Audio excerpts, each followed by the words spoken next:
Hello, everyone, and welcome to week 7 of MPA 530. This week we will be discussing the non-tax sources of revenue. This slide will work as my overview slide. This week we will be discussing the three primary non-tax revenue sources for the city of Hesperia.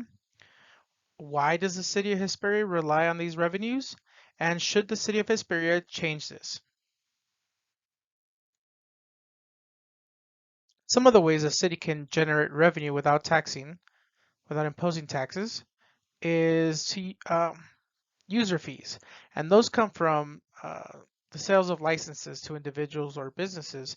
Um, like if you need a building permit, or if you're trying to start a business, or we've all seen them when you're getting a haircut, they all have their licenses. Um, for example, here in Hesperia, we have many homes with septic systems, and if you need to replace your septic system, then you need to pay a fee to the city to issue a permit for that job. Another way a city can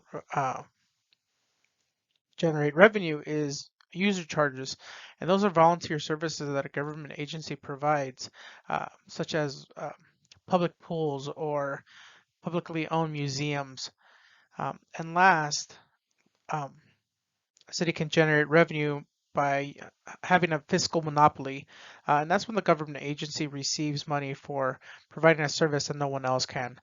For example, here in Hesperia, it's the water. Um, we pay user fees for that.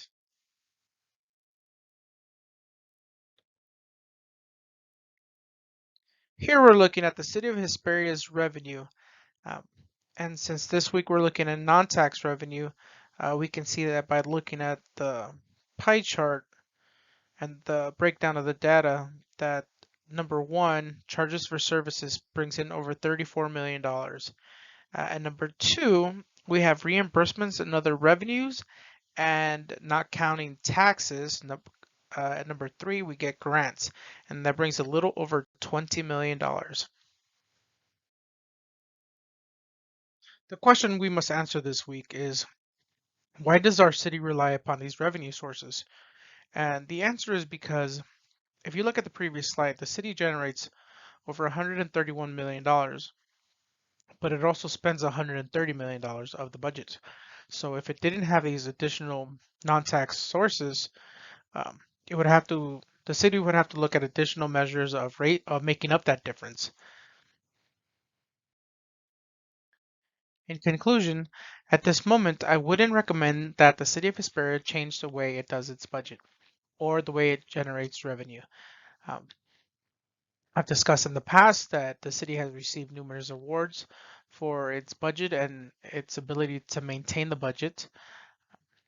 So at this point, it seems that if it's not broke, uh, why fix it? Thank you for joining me. Have a wonderful week.